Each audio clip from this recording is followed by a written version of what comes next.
Good afternoon. I should also say good morning and good evening. Whatever time zone you're in right now, wherever you are on planet Earth, we are delighted that you're tuning in and joining us today.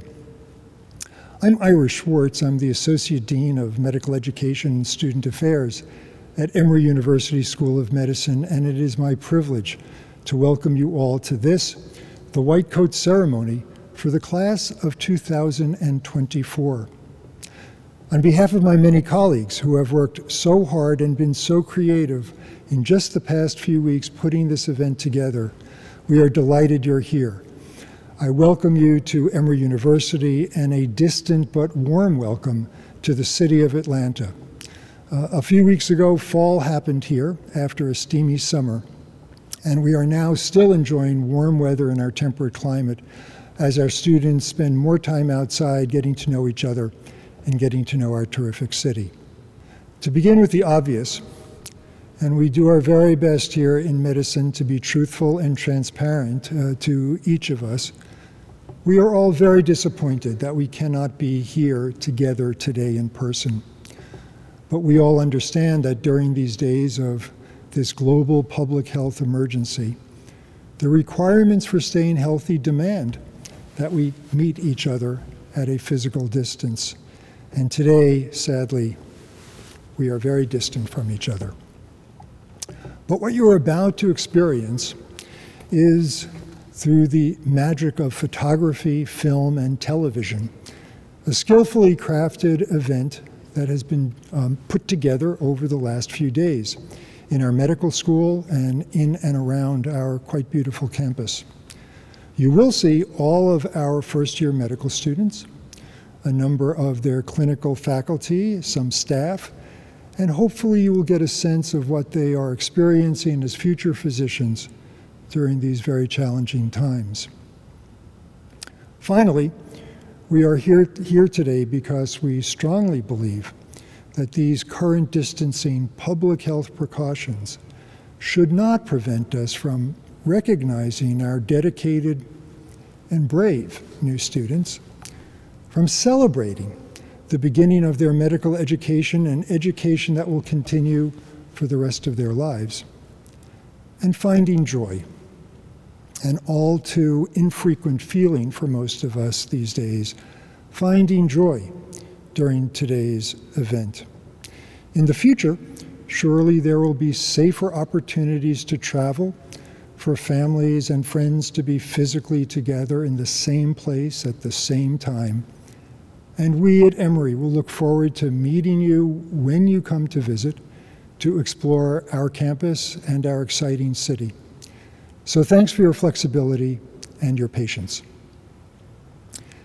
Distant as we must be right now, an important person in our community has asked for a few minutes to greet you. Emory University was founded in 1836. It was a different place then. Dr. Gregory Fenves is our current president of the university. He is, in fact, the 21st president. You should know that Dr. Fenves is, like our new students, a new arrival. He assumed the presidency of this university only this past August, a few weeks ago, and he was met with many challenges that every academic center around the country is facing.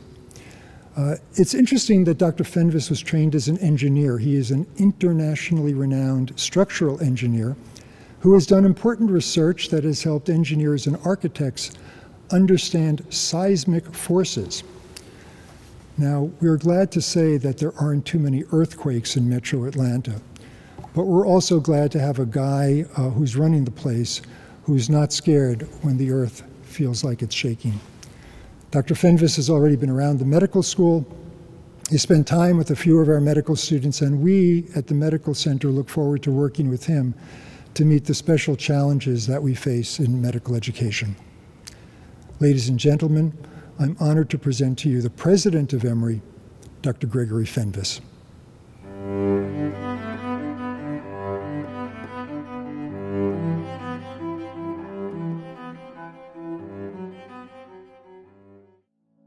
Hello, everyone. I'm Greg Fenves, president of Emory University. I'm honored to send greetings to you today on this special occasion as the School of Medicine class of 2024 receives their white coats. I enjoyed meeting many of the M1 students during my first week as president in August. Since then, I've been learning a great deal about Emory, just like you. I'm learning Emory is an innovative university with a focus on applying all of our resources in the service of humanity. And that's where you come in. Your courage, compassion, and the knowledge you will gain at Emory are needed now more than ever. Remember our motto, a wise heart seeks knowledge. Continue to seek out knowledge while you are here and be mindful of the opportunities that lie ahead. As one of the nation's leading academic medical centers, I hope you will take advantage of all Emory has to offer. Becoming a physician is a true calling. And despite our need to stay socially distant, you will learn together and join a thriving healthcare team here at Emory. For the families and friends watching, I'm confident that before your student graduates from the Emory School of Medicine, you will have an opportunity to visit our beautiful campus in our great city of Atlanta. Congratulations again to all of our M1 students. Thank you, Dr. Fenves. And now it is my pleasure and honor to introduce my long-term colleague and very good friend, Dr. Bill Ely. Dr. Ely is the Executive Associate Dean of Medical Education and Student Affairs, which translates to mean he's the guy responsible for the entire medical curriculum and ensuring that all of our students acquire the requisite knowledge, skills, and acquire the right attitudes necessary for the modern practice of medicine. Bill is actually uniquely qualified for this increasingly big job. He grew up in metropolitan Atlanta and went to Emory College, where he distinguished himself both academically and as an All-American athlete. He was persuaded to stay here for medical school and then a residency in internal medicine, and then chose to pursue a fellowship in hematology oncology, and somewhere along the line, Bill picked up a master's of public health. Bill is a medical oncologist. He specializes in the care of women with breast cancer, but actually, Dr. Ely specializes in the care of human beings. He is a nationally known medical educator. He is respected by his colleagues and peers, admired by his students and trainees. And truthfully, he is beloved by his patients and their families. Dr. Bill Ely.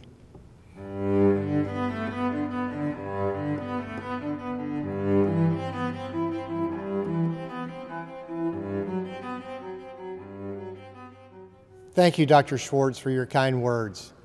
Good afternoon. Welcome to all of you. Friends, family, guests, alumni, society advisors, our wonderful staff, and of course, our students of the class of 2024. While we would much rather be together in one space, it is truly wonderful for all of us to be together virtually today to celebrate a ceremonial first step that these exceptional members of the class of 2024 are taking on the path to become superb, compassionate physicians. I'm going to spend the next few minutes, and the class will understand this next word, orienting you, friends, and family to your loved one's entrance into Emory Medical School and to discuss their future. I will divide my comments into three sections. The first section will provide you with an overview of the class of 2024.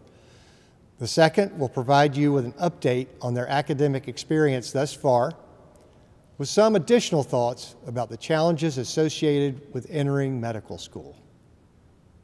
The third will provide family, loved ones, and friends, and you students, with challenges that the students will face as medical students and physicians, and how we as a community may help them going forward. This past July, Dr. Schwartz borrowed a clinical motif from medicine, orientation, to introduce our newest students to Emory Medical School. I will use the same motif today to provide our guests with an introduction to the class.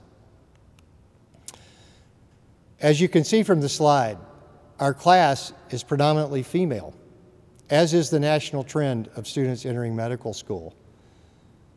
Additionally, you can see that 83% of Emory medical students spent a year or more after their college experience before starting medical school. And finally, the last line really illustrates the diversity of our class. The next slide shows you where our students claim as home. While 47 are from Georgia, you can see a spread of students around the United States and even the rest of the world. In fact, 12 of our students are citizens of another country. 32 of our students were born outside of the United States. You can see that they've been to college all over the United States, in big schools, small schools, public schools, private schools. They majored in biology and the neurosciences as the top 2 degrees, but please note the plethora of degrees that our students have achieved in their undergraduate careers. And I'd just like to say included in that is music, dance, sociology, and theater. Quite a remarkable group with quite a remarkable experience. And finally, 22 of our students had graduate degrees before they entered medical school. 14 master's degrees and 8 Master of Public Health degrees. And in keeping with that, 10 of our students have come to Emory hoping to obtain 2 important degrees, the MD and PhD. 13 are hoping to get an MD and PH, both those degrees, and 3 want to get a Master's of Arts in Bioethics. However, the most important attributes of our newest class cannot be described numerically. These attributes are essential to becoming healers and include experience, intent, kindness, compassion, diligence, dedication, and integrity. Our students bring experience from families of all descriptions. Those families represent the broadest swath of American and indeed the world's families and occupations. Our students have put their hearts and souls into volunteer work, lab work, academic work, and all of those continue. They've served in the Peace Corps, AmeriCorps, Teach for America, and have served their communities in innumerable ways. I describe them as the most altruistic group ever assembled. The only commonality, other than the day they started, is that we believe every one of them has the desire and ability to provide extraordinary care to others. Now for section 2. What have they been up to? They began with a week-long orientation that included person, place, and time, and then a talk on why. We welcomed the students to Atlanta, a vibrant city, but also a city ranked #1 in the United States for income disparity, a city where over 50% of families in multiple zip codes live in poverty. We expressed our intentional desire to educate physicians who serve our entire community: Emory, Atlanta, Georgia, the U.S., and indeed the world. As preparation to face the suffering that we will take on, we offered the students 3 specific healthy primers: compassion meditation, walking meditation, and yoga. These activities stress the importance of attending to our mind, body, and spirit as they embark on their transformation to a physician healer. The Alumni Association presented each student with a new stethoscope, which they are learning to use in the safety of our human simulation laboratory. While they would have normally begun with a week on the wards, they were unable to do so because of COVID.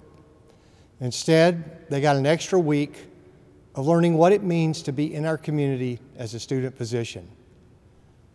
They have completed the better part of the first portion of the foundation phase of their curriculum, the so-called Healthy Human.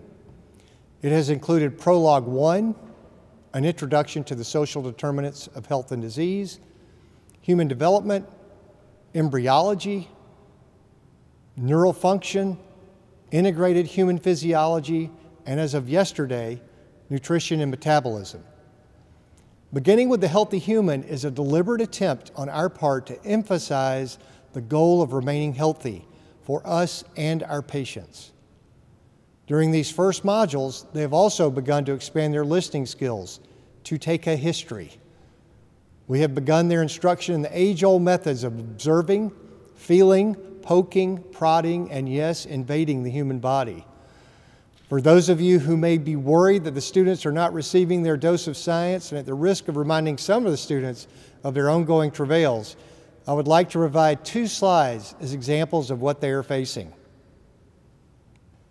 Thanks to Dr. Doug Falls, they have seen this slide, which perhaps covers an entire lifetime of study. And this is one of Dr. Pallas's famous connection slides, where he manages to put most of human metabolism on one slide. I hope that hasn't harmed any of our students in the audience. And these are just 2 of thousands of slides, videos, reading assignments, transcripts, books, study guides. For those of you who think they've not had enough time with or communication from these students, please remember that they are spending an increasing amount of time with their books, lecture notes, and classmates. We have begun at a brisk pace that we guarantee will pick up over the next 50 years. There are additional challenges for our students, the first of which is the normal curve. Most of them have been educated and graded based on the inimitable normal curve. In truth, everyone in this class exists way over on the right side of their very unrepresentative normal curve. Yet in medical school, for the first time, 1/2 of the students are going to be on the other side of that curve. It can't be otherwise. I would ask our students, our teachers, and our families to help us all guard against the adverse consequences of the tyranny of comparisons to normality. Instead of comparing ourselves to others, let us always ask 2 questions. 1, am I maintaining a healthy body, mind, and spirit? And 2, am I doing my best? Let us all remember, students, teachers, family, and friends, the answer to the question why, to do our best to serve others. And finally, let me emphasize the fear and trepidation that accompanies becoming a physician, the weight of responsibility that any good-hearted person feels when agreeing to put on the white coat of a physician and enter a patient's life in an effort to relieve suffering and promote health. And while we are here, I need to emphasize that this class of 2024 has begun this in the era of COVID-19, a disease that has brought the entire world to its knees through disease, separation from loved ones, from a lack of human touch. The good news is that the deans, 2,700 and more faculty, and the staff are all ready to stand, support, and literally walk with you as you gradually increase your responsibility to care for others. We will more likely caution you to slow down than to speed up. We will not allow you to go faster than you should, and we will be there for you, as will the others in this room and afar, when you stumble. We all stumble. Our sincerest hope is that your patients will become a compelling, joyful force. Their stories and kindness to you extraordinary gifts as you lead a life dedicated to service, learning, and research. Simultaneously, with the support of your colleagues, family, and friends, you will learn to successfully care for yourselves and your families and your teachers as you become humane, exceptionally competent physicians. To summarize the experience of medical school, one of our senior students helped Dr. Jack Schulman create a graph that we have shown to every Emory Medical School class over the last 20 years. This slide, known as the smiley face slide, represents how difficult medical school can be as we start and how progressively we grow stronger and are able to take on the mantle of the physician. I will now show you, the class and loved ones, a follow-up slide, which may be a better illustration of how medical school feels real time. The physicians in the audience know that without an adequate blood pressure, this would require immediate DC cardioversion or shocking. For our students, we recommend a healthy dose of understanding and love. And finally, what can our students, loved ones, and teachers do to nurture each other through this process? Today, we are coming together to pause and reflect as a class and a community on your entry into this noble profession. As I've told the class in the past, the best physicians take time to pause and reflect. I ask the loved ones here to help us by reminding our students that slowing down and reflection are a necessary and healthy part of being a human and a physician. We have very intentionally involved families and loved ones in this day. Let us be ever cognizant of the essential roles of our families, loved ones, and colleagues in our lives. The relationships represented here online are vital to the support of all humans, but especially critical for caregivers. Family and friends, your ongoing care and understanding is the greatest gift our students can ever receive. We all need to be reminded that there are basic human needs that need to be attended to. Habits, sleep, exercise, healthy diet, human-to-human interactions, at social distance with mask and clean hands, creative endeavors. So I grant all of your loved ones the right to nag you, the students, with great kindness. As the students put on their white coats today, symbolically they assume the mantle of a professional. I would also like us collectively in this room to offer the white coat as a cloak of love and support. We are overjoyed that you, our wonderful, diverse, kind, and talented students, have chosen to become physicians at Emory University, and that you all have joined us on this important day in their lives. Thank you.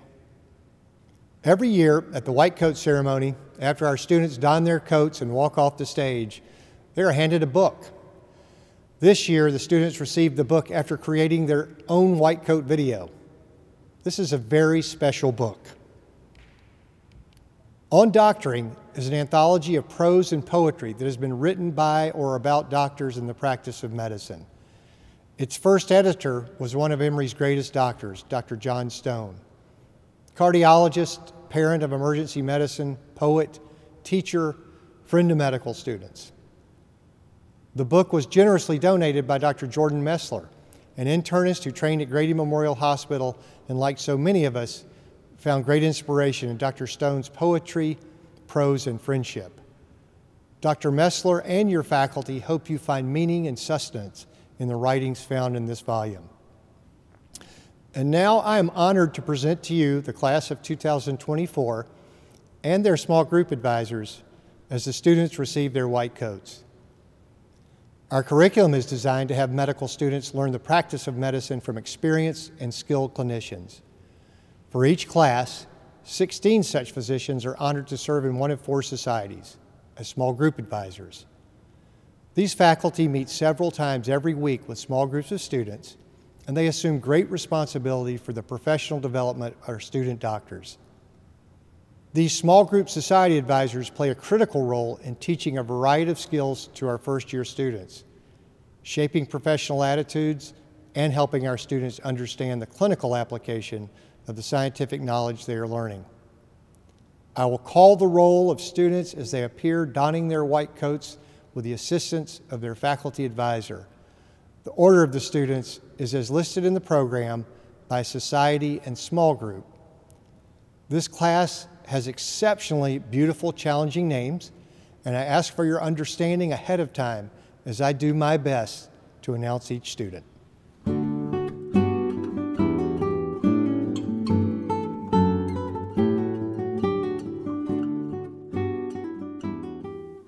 We begin with the Harvey Society. Our first small group is that of Dr. Dimitri Kasamatis. Henry BIERMANN.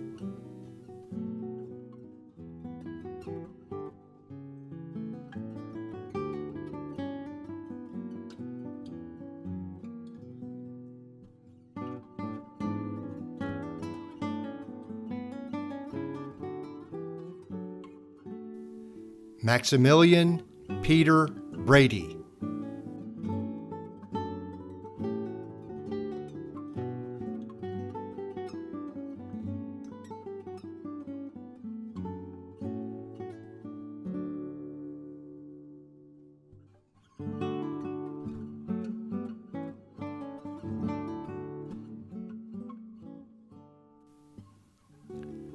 SAHRUDH DHARANENDRA.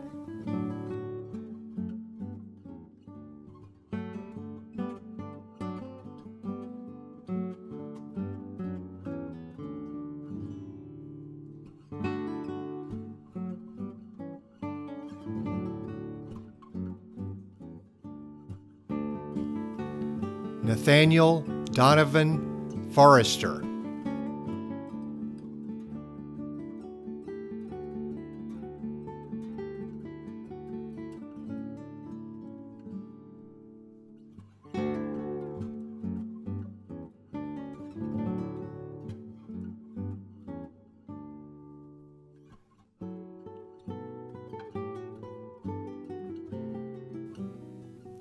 Brian Legvold.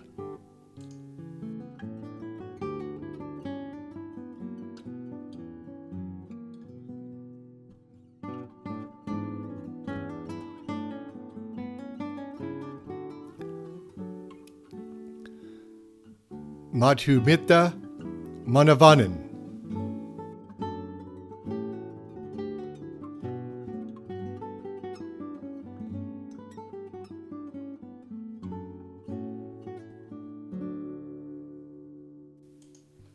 Catherine Lindsay Begley McGeoch.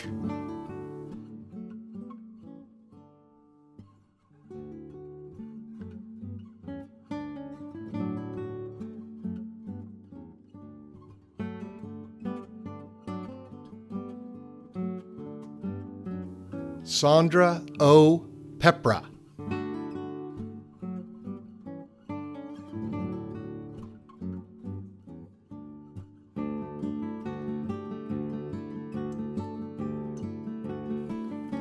MICHAELA WHITELAW.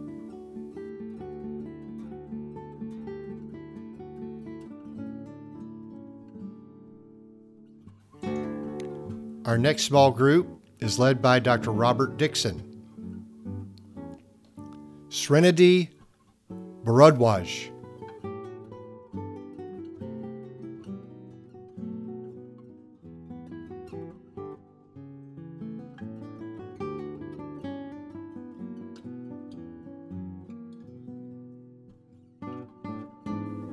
ANUSHUA BHATTACHARYA.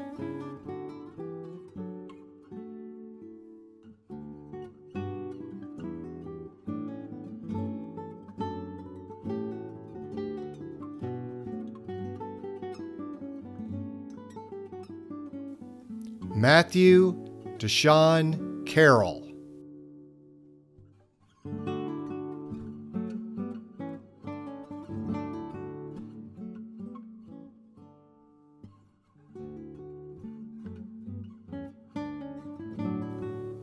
Rebecca Durham.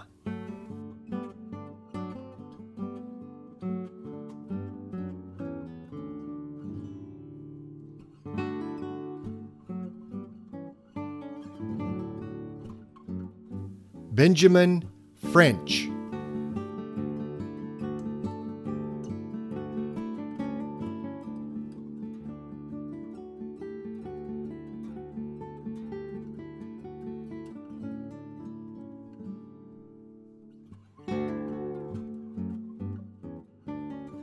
Patrick AUTRY Glover.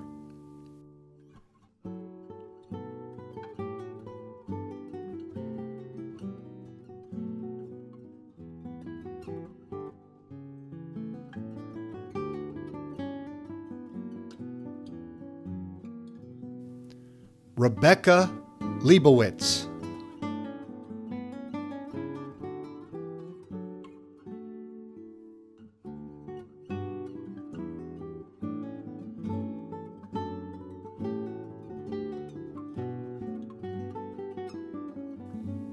John SHIN MIZUKI.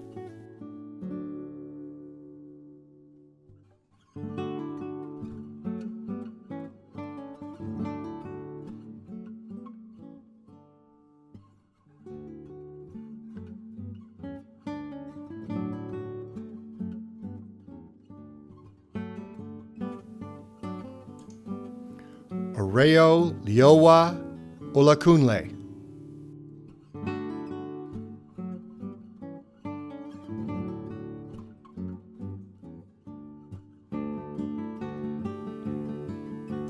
next group is led by Dr. Teresa Vitesse.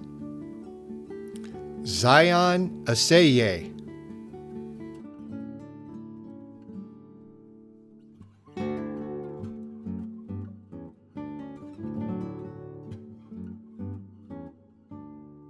Chiara PATEL.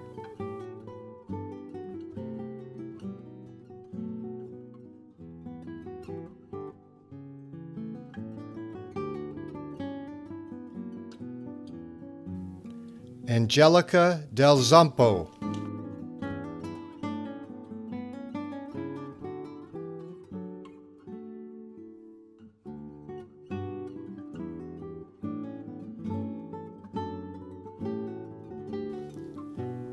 Cameron Futrall.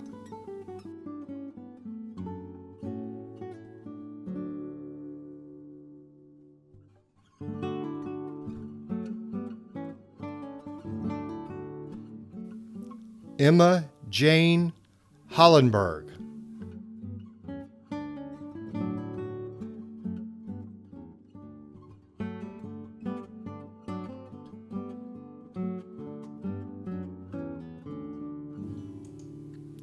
Oluwakorede Amole.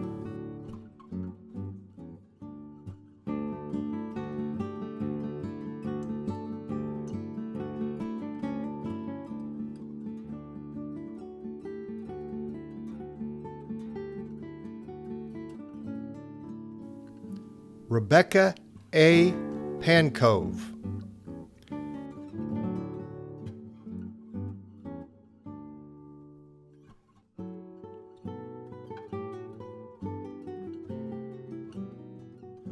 Joshua Juan Chian.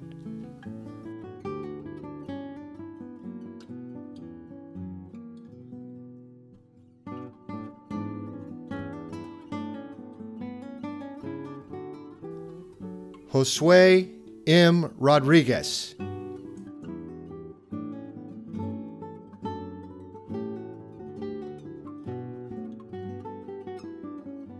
The next small group is that of Dr. Anna Vaughn. Barbara Twomwa Biney.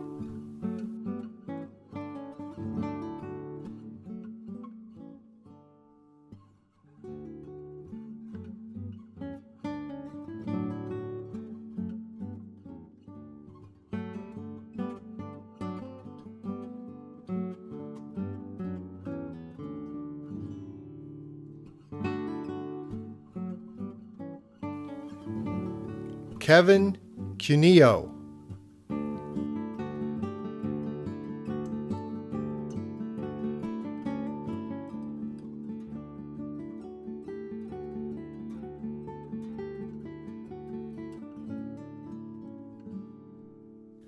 Francisco A. Delgado.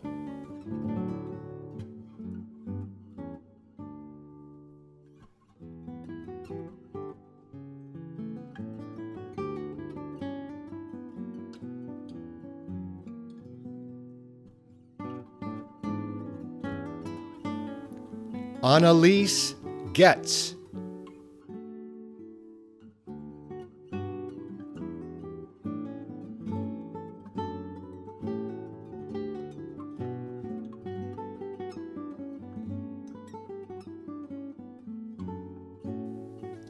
Annabel Liu.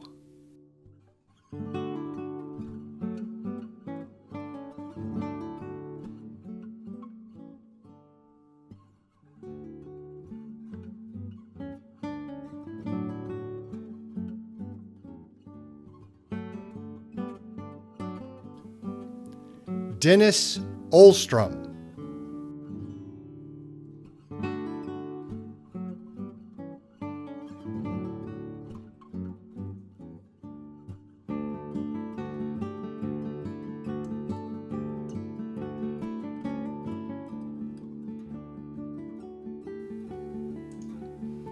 SHAYLI AJIT Patel.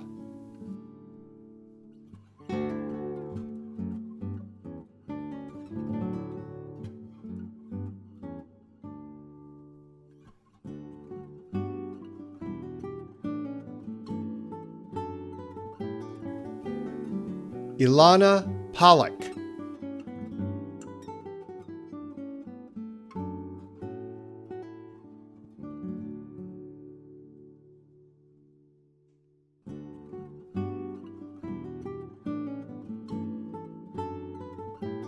PREETHI RAVI.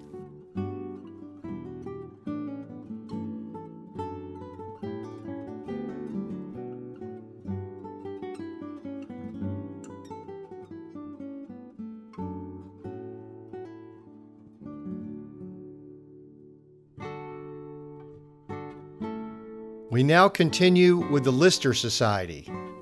The first small group is led by Dr. Stephen Brandt.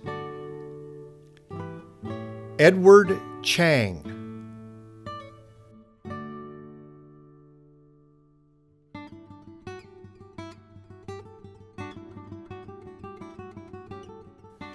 John Hunter Crumpler.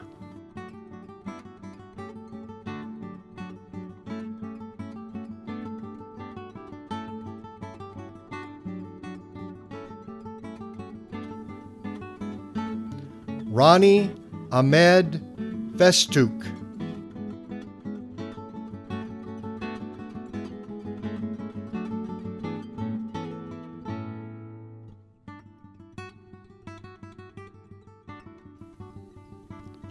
ASMITA Gatu.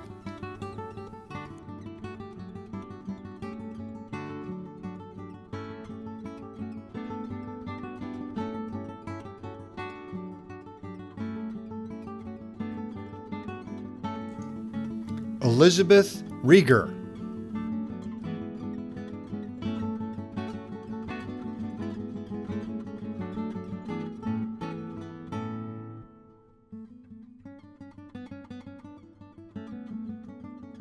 Vedaja Surapaneni.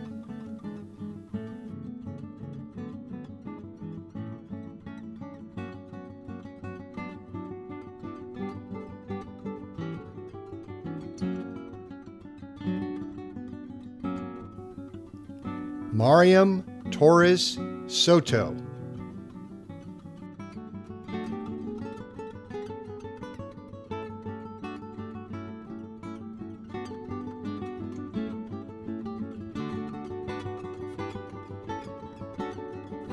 Carlin Elizabeth Zaprowski.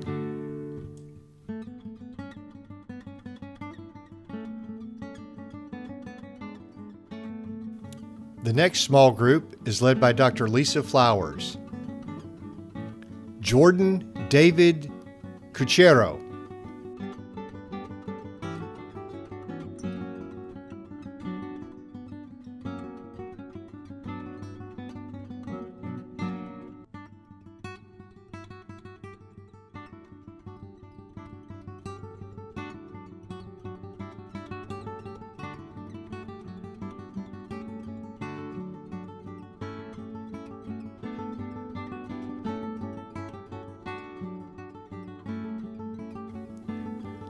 David Joshua Uchenna Bomeelen.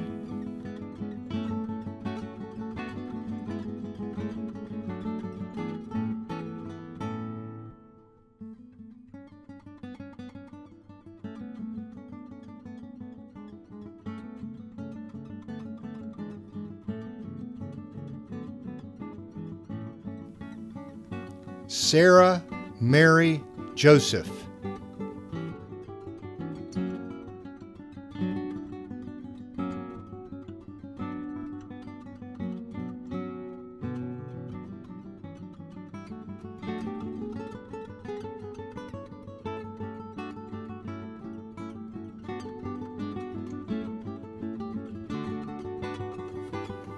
Helen Chen O'Leary.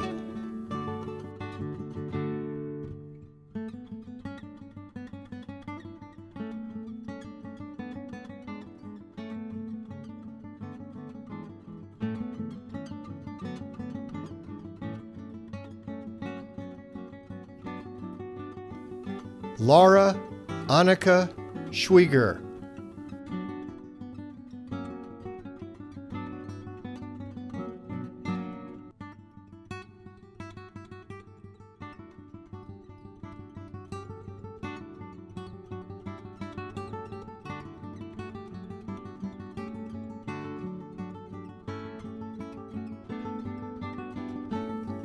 Aditya Singh.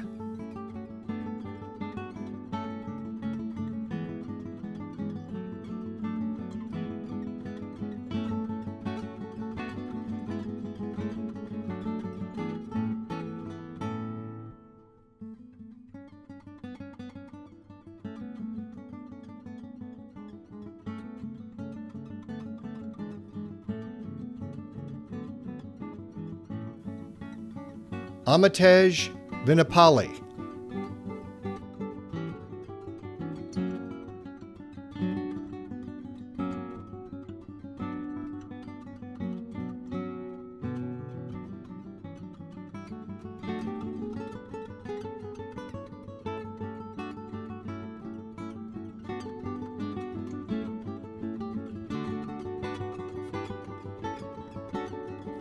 Emily Chinxing Yang.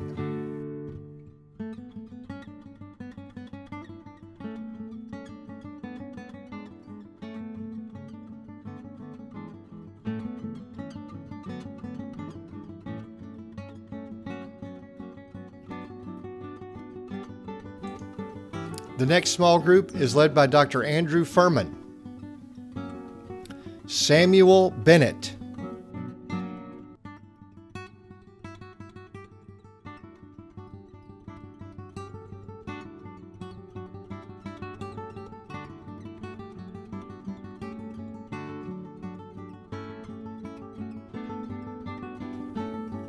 Trish Ann Gillings.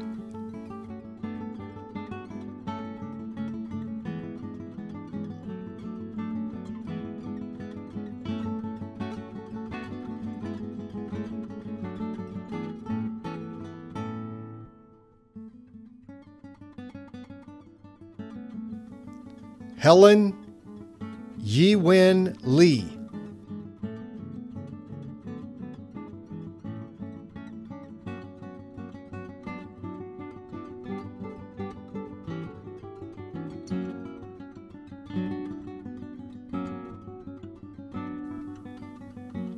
Peter Meyer.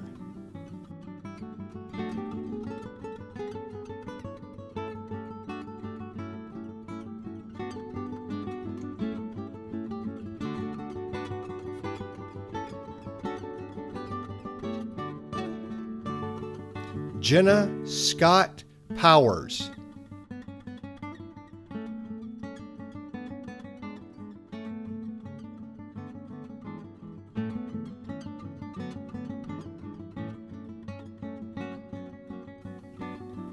Louis J. Shamambo.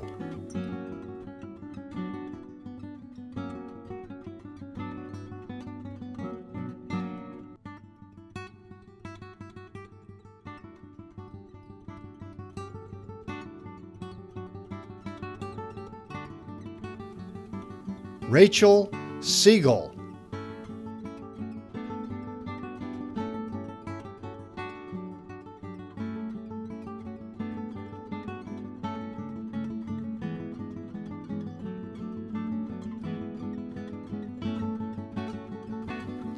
Ariel Silberswag.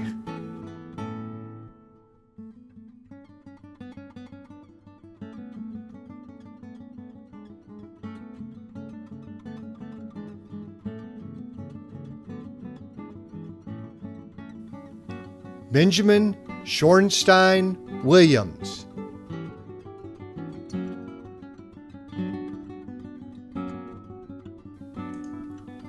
The next small group is led by Dr. Jason Liebzeit. Brianna Brammer.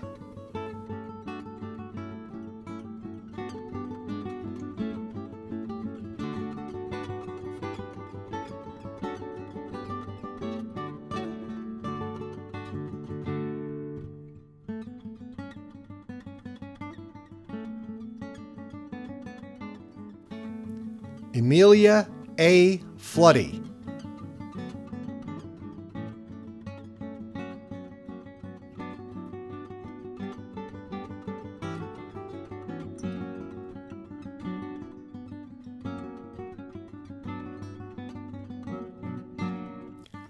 Peter Kim.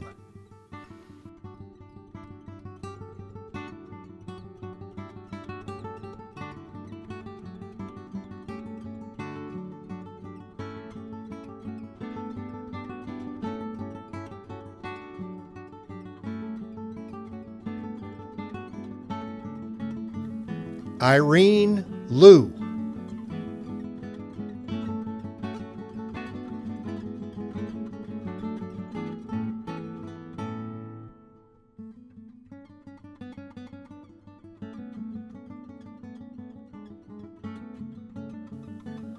Roshan D. Modi.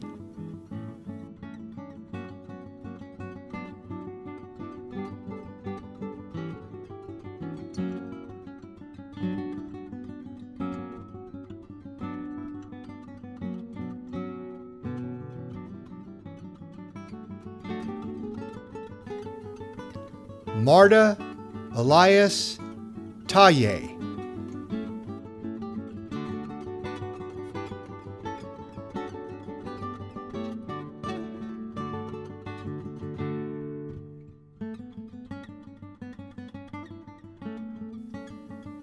Kasanit Nagasi Tekye.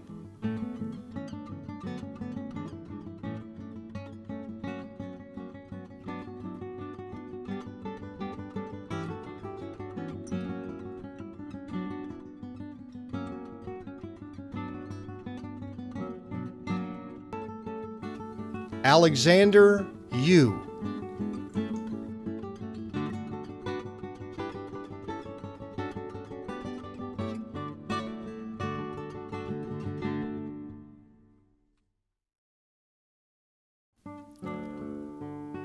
The next society is the Osler Society. The first small group is led by Dr. Donald Batisky. Amanat Abalede Adewumi.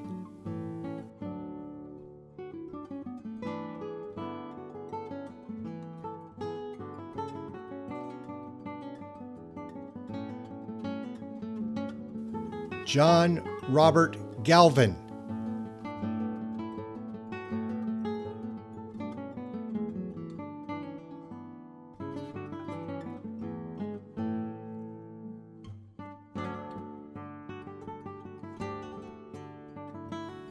Maranatha Gannett.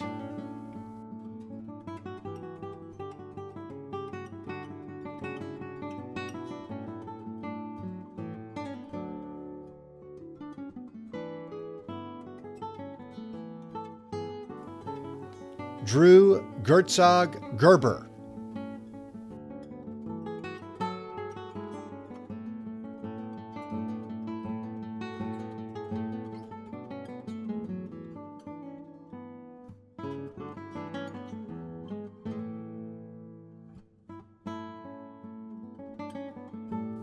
Sarah Gold.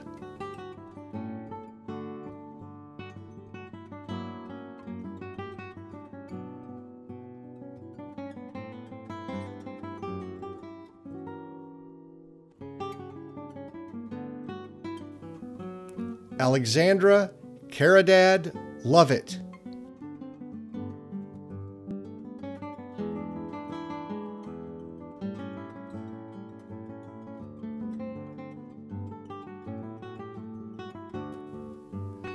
Colby Patrick Smith.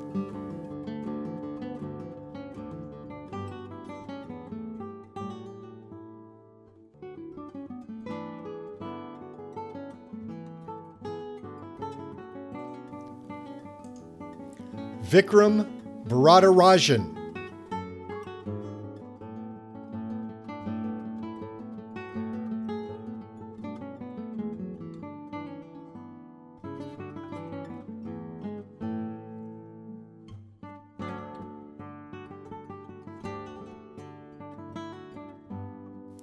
Elliot Zapata.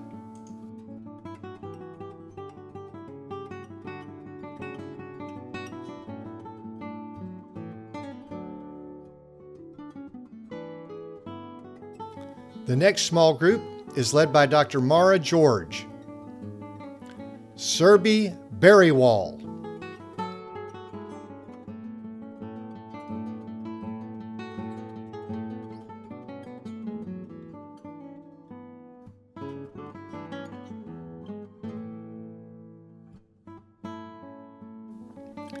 Tyler Gregory Chan.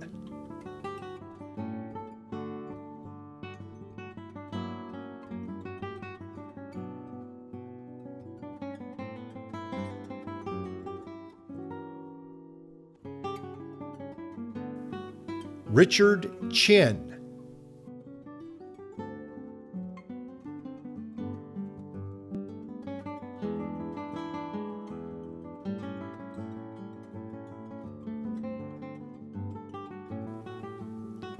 Olivia Rose Cote.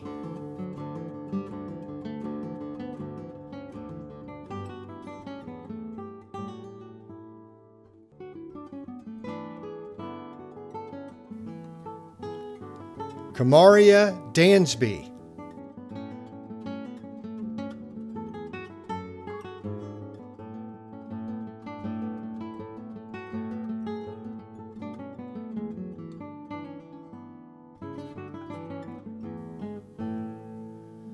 Rebecca May Hong.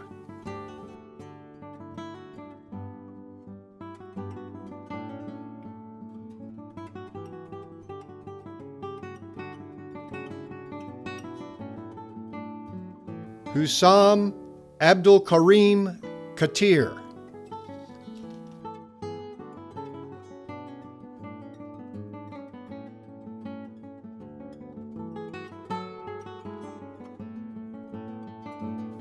Jose Benjamin Trinidad Maria.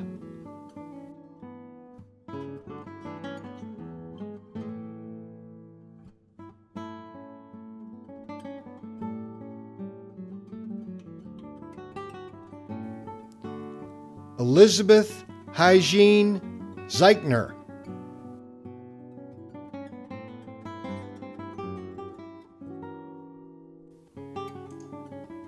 The next small group is led by Dr. Noble Malik. Lean Backdash.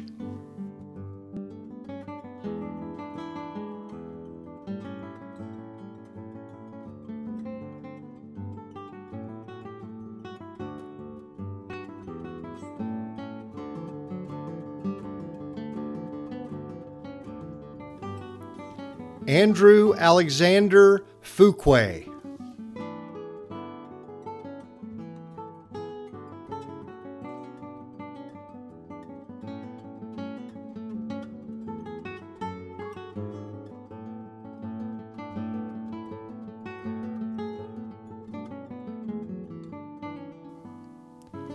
Mina Hennes.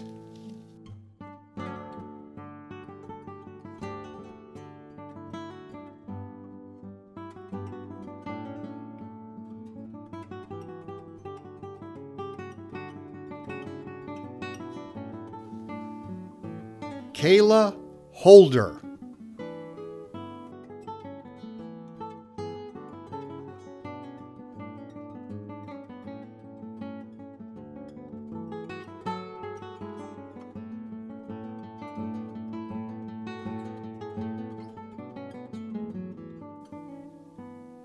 Omar Jean-Baptiste.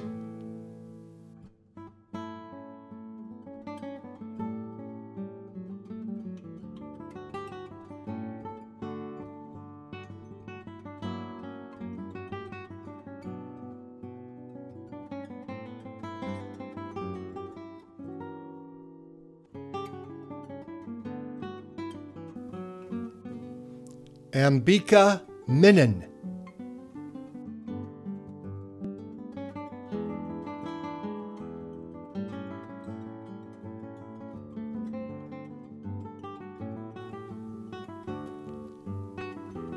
Hannah Elizabeth Miller.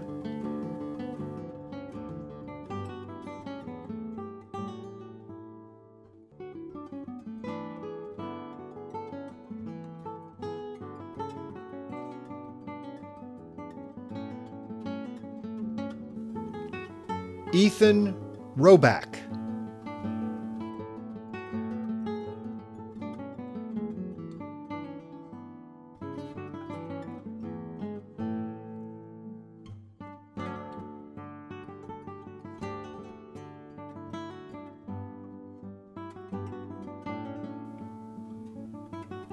Savannah Namazi Rumbika.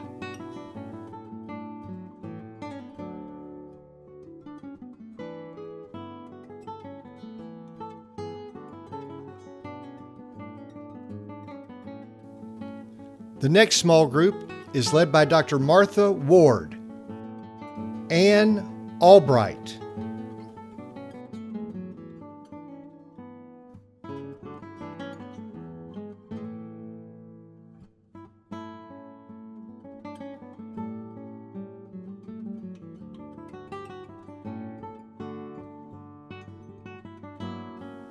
Ludovine Brunison,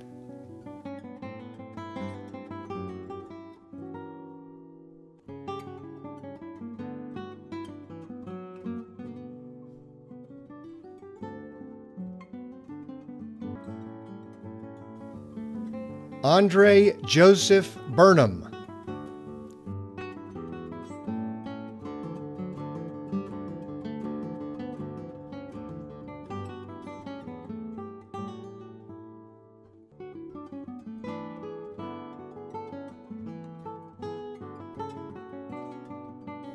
Catherine Barker Case,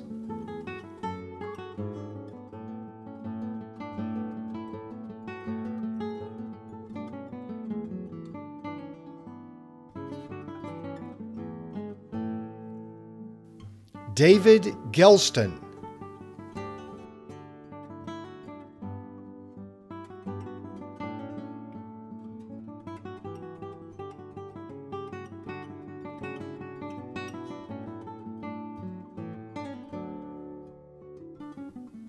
Amrita Gaurishankar,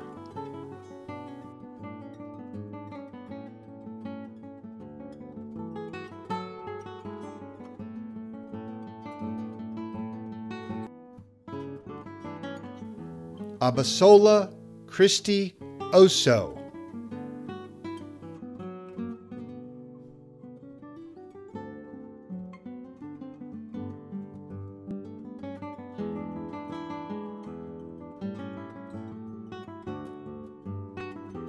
Syed Faizan Rob,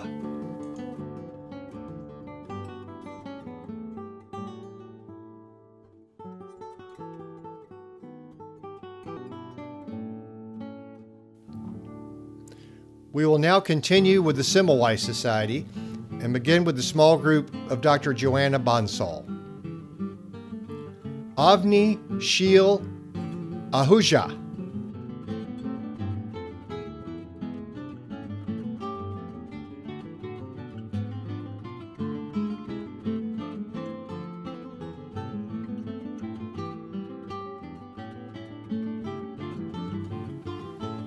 Barrington Alexander Bennett,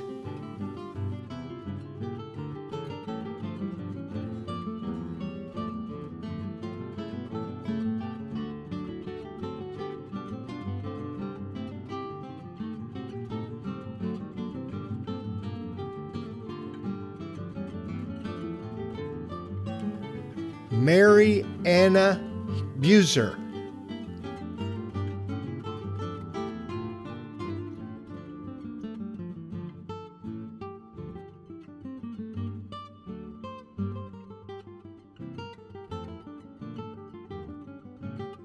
Julio Cesar Hidalgo Lopez,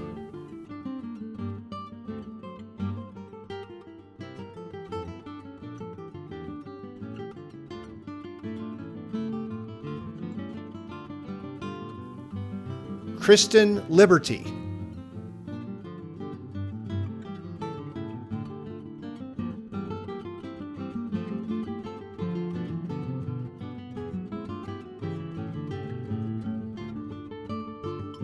Sydney Ann Nelson,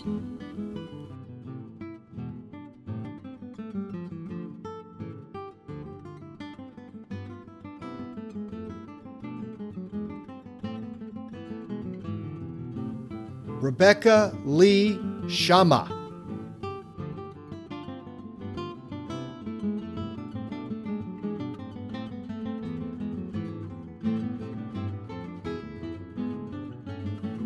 Sydney Williams,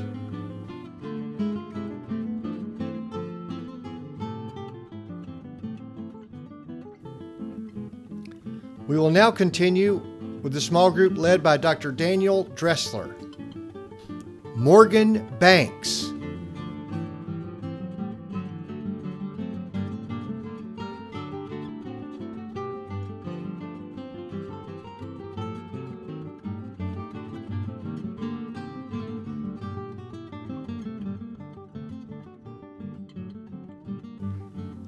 Scott Daniel Eisenberg.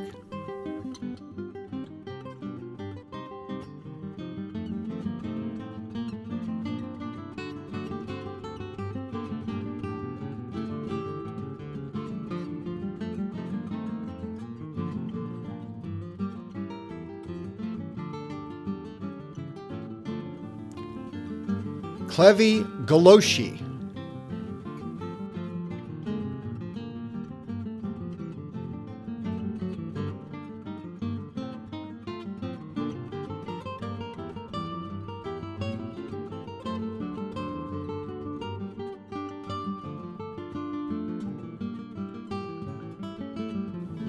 Omar Saad.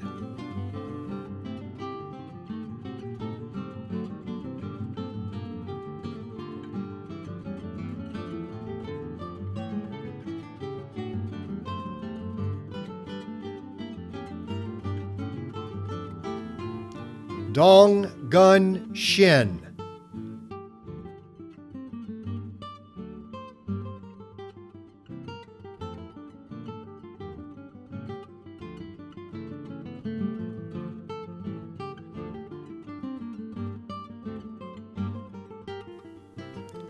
Kirsten Taylor.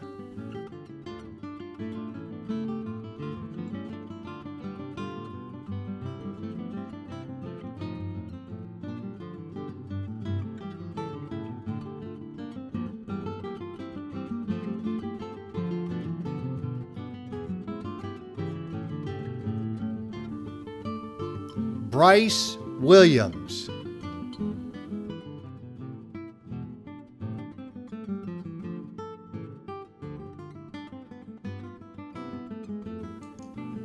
The next small group is led by Dr. Stacy Higgins.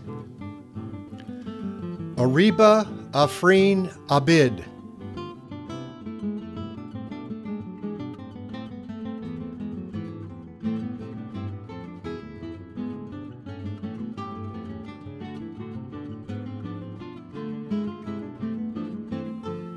Alan Ahmedi.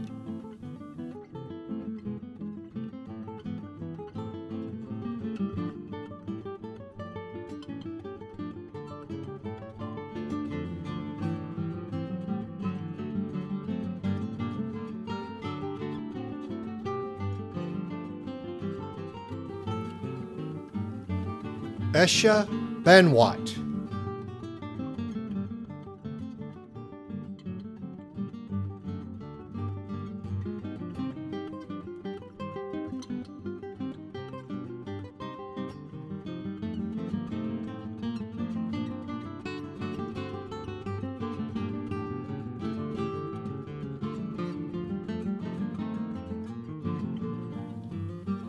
Joseph Evers.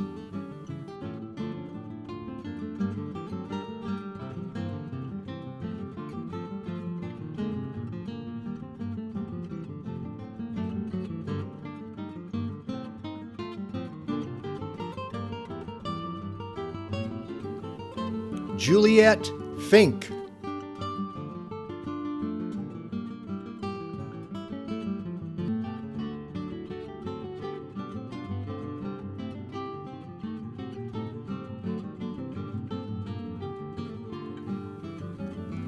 Lindsay Garrett.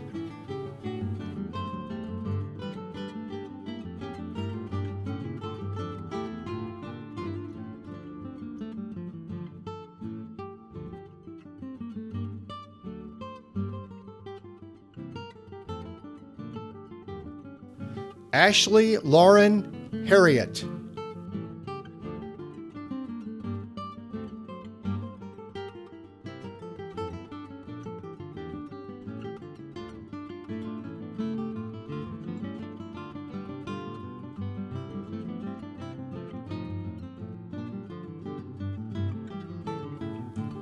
Alice Shue.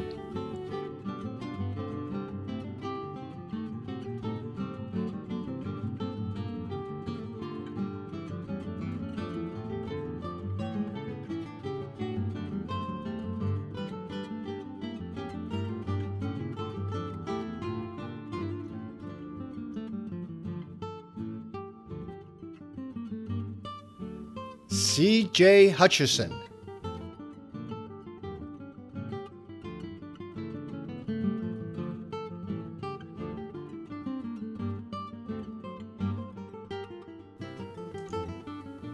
And finally, our last small group, but certainly not the least, led by Dr. Jason Schneider.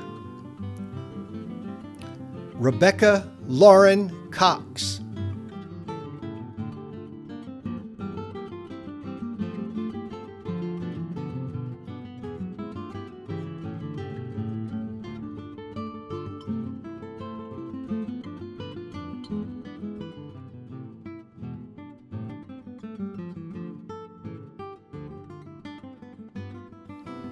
Jada Hislop.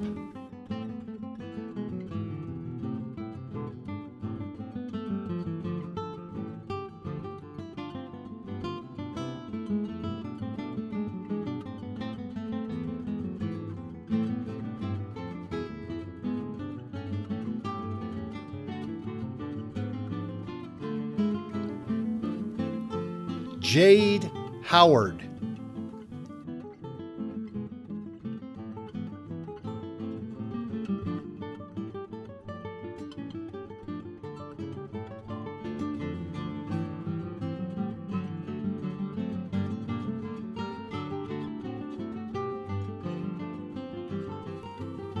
Jisoo Lee.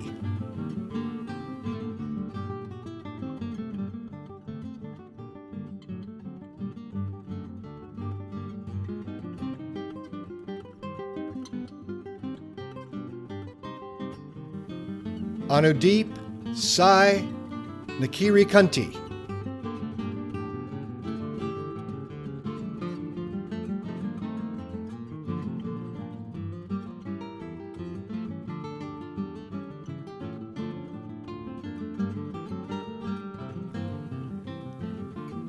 Andrew J. Sieben.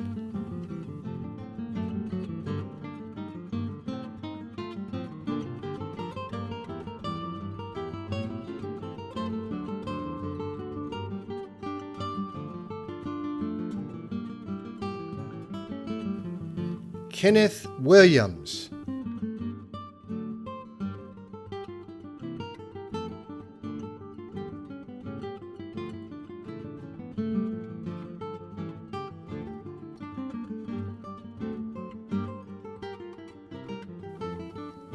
Abigail Marie Wildson.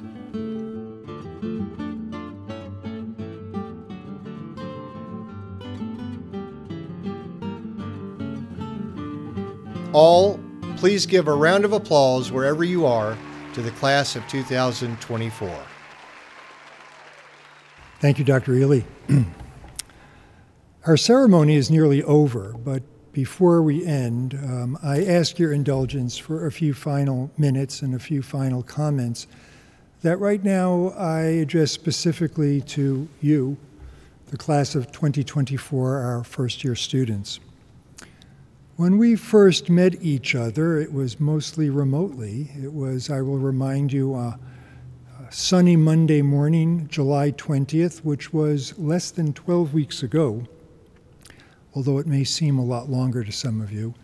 I will also remind you that you have approximately 172 more weeks to go with your formal medical education before any of you will be eligible to graduate medical school. I disclosed to you that first day of M1 orientation who we were looking for, who our admissions committee was looking for when you first came to interview. We were looking for a number of attributes in our very bright applicants. Intelligence, sure, but we were looking for kindness, compassion, maturity, and above all, we were looking for curiosity, intellectual curiosity about the world, about your profession, about science, certainly about your patients, and curiosity about yourselves. This trait is required for the practice of medicine. It's that innate inquisitiveness that will assure that you will grow professionally in the decades ahead as medicine and science changes, to be lifelong learners. So I'm sure that you M1 students have been wondering these past few days as you sit in these white coats, what about this? What you're wondering is, why white coats? What's up with this getup? Why are we making such a big fuss about this? Why have we gone to the trouble to produce an event that is celebrating what is, after all, a simple cotton garment, or in your case, a cotton polyester blend?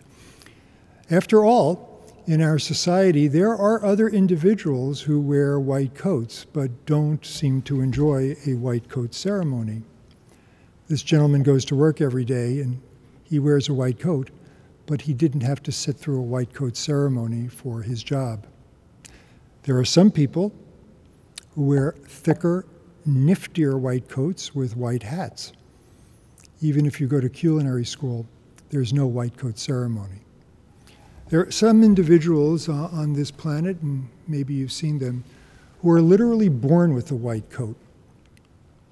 They have to wear a white coat all the time, and as best as we know, a white coat ceremony is not included in their culture. After all, you know, doctors did not always wear white coats. This is old Dr. Hippocrates of Kos. About 2,400 years ago, he and his colleagues lived on the island of Kos in the Aegean, just off the coast of what is modern-day Turkey. They did not wear white coats. We justifiably remember them for the beginning of empiricism, the beginning of science. And by the way, no white togas at Emory School of Medicine. Let's skip ahead a couple of millennia. And here we see from the great Rembrandt van Rijn, Dr. Nicholas Tulp in Amsterdam giving an anatomy lesson to his students, white collars, not white coats. And over here in North America, about 150 years ago, a general practitioner making his rounds, wearing a business suit, the best clothes that he could probably afford, but no white coats. Even towards the end of the 19th century, here we see Dr. Samuel Gross, arguably the most famous surgeon in North America at the time, and the remarkable Thomas Akins paints his portrait in Philadelphia. And here he is demonstrating, Akins painted him while he was in the operating room, cleaning out an infection of the lower leg of a 14-year-old boy. He is being treated for tibial osteomyelitis, a serious problem then as well as now. If you note the image just next to Dr. Gross's right hand, that is to the left of the painting, you see an image of a woman, her hand clutching, her brow in anguish. That was meant to be the patient's mother. She knew in 1875 that even though the greatest surgeon in America was operating on her child, he had a great probability of losing his leg or even dying. Merely 14 years later, Akins produces another painting, a portrait this time of Dr. David Hayes Agnew. He took over from Dr. Gross and was clearly the most important surgeon on the East Coast then. And here for the first time, we see white coats. We see white garments in the surgical operating room, and doctors beginning to wear white coats. What we see in 1889 is the beginning of aseptic technique, and actually the beginning of personal protective equipment, although there are no masks in this painting. What changed? What changed between 1875 and 1889 that changed the way doctors dress? It was the advent of science, the rise of pathology, physiology, biochemistry, the sciences that you are now beginning to learn. And it was the application of that scientific method to clinical care. Perhaps as best epitomized by Louis Pasteur, a French scientist on the left, and Robert Koch, a German on the right, who would later win the Nobel Prize for his discovery of tuberculosis. As represented by Pasteur and Koch, doctors began to take note of how scientists dressed, and we stole their garment. Scientists wore white lab coats, and we began to wear white lab coats too. Very quickly, this coat became emblematic of clinicians. And so now we see a portrait of, this is Dr. Simon Flexner on the first decade of the 20th century. Flexner was an immigrant to America. He became a physician scientist, the first president of Rockefeller Institute in New York City, a discoverer of a variety of therapies for bacterial meningitis. But we look at this picture and we know immediately he's a physician, even though he's surrounded by scientific apparatus, because doctors wear white coats. Take a look at this photograph. We immediately recognize that it's a group of doctors because they're wearing white coats. In fact, this is the 1954 Department of Pediatrics at Emory School of Medicine. Just take a look at this, a group of individuals. Look at race, look at gender. We'll come back to that in a second. But recognize that we think they're doctors because of how they're dressed. Look at this photographic portrait. You would immediately say this is a middle-aged doctor. You know he's a doctor because he's wearing a white coat, and he's posing for a photograph. But this man was not just a doctor. He was a local hero. He was an American hero. He was a doctor here who arguably changed our world. This is Dr. Hamilton Holmes. He was the first African-American to integrate the University of Georgia, and a few years later, he was the first African-American man to be accepted to Emory School of Medicine. He would later graduate from our School of Medicine, pursue a residency in orthopedic surgery, become a professor of orthopedic surgery, and eventually become the chief of medicine at Grady Memorial Hospital and a dean at our School of Medicine. Tragically, he died prematurely at the age of 54, but a man who changed history. Let's go back to the Department of Pediatrics, which I bring back next to Dr. Holmes. And again, recognize that all the doctors in that picture are white men. The woman in front, she was the departmental secretary. But in just a few years, our university, our hospitals, our School of Medicine changed pretty dramatically, thanks to the courage of Dr. Holmes and many men and women like him. And now look at your small groups. Look at your class. And recognize that change happens. Sometimes it feels too slow, but nevertheless in our society, in medicine, in our School of Medicine, change does happen. And perhaps more than any time in recent memory, doctors can make that change happen. This white coat that you now own, what does it represent? It represents scientific authority. It represents safety for your patient, not for you. Cleanliness and candor, we talk about cleanness a lot these days.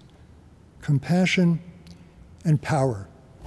These coats give us power, but it's power to protect the powerless, our patients. But we'd be wrong if we closed this event without honestly and transparently recognizing that these coats that give us power can be used for good or for evil. And it is true that in the history of medicine, and sadly today, there are doctors who wear these white coats and are charlatans. They practice quackery. They use these coats as an emotional barrier to be authoritarian and to be arrogant, and you hardly need me to remind you that doctors can be very arrogant. I ask you, how will you wear your white coat? This is a graduating picture of an Emory Medical School class a few years ago, delighted to be finally leaving medical school and scared to take on the mantle of true responsibility as a graduate physician. Starting now, you have a responsibility to wear this coat. How will you use that responsibility? How will you comport yourself? How will you speak to people, and how will you behave when you wear this white coat? And by the way, metaphorically, you wear this white coat even when it's not on your back. For the rest of your clinical life, you will have to make decisions about being a doctor and acting as a physician. Ladies and gentlemen, class of 2024, we hope you choose wisely. Thank you very much. Congratulations to you all. And now I call on Dr. Ely to return to the podium to administer the oath of Hippocrates. Thank you.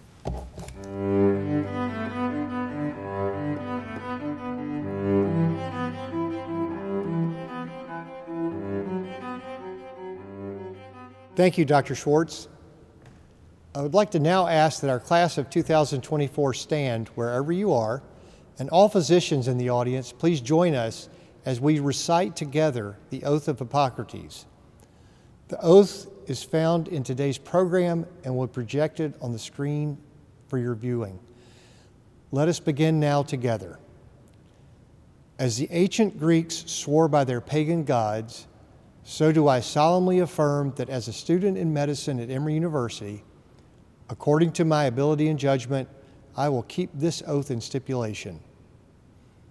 I will consider dear to me those who have taught me this art, and will impart the precepts and instruction of the profession to all those who qualify as students of the art and agree to the standards of the profession. I will follow that system of regimen which, according to my ability and judgment, I consider for the benefit of my patients, and abstain from whatever is deleterious and mischievous. Into whatever house I enter, I will go into it for the benefit of the sick, and will abstain from every voluntary act of mischief and corruption. Whatever in connection with my professional practice, or not in connection with it, I see or hear in the lives of men and women, which ought not to be spoken of abroad, I will not divulge, as reckoning that all such should be kept secret. While I continue to keep this oath inviolate, may it be granted to me to enjoy life and the practice of the art, respected by all people in all times. But should I trespass and violate this oath, may the reverse be my lot. This concludes our class of 2024 white coat ceremony. Good health to all in attendance. Congratulations to the class of 2024.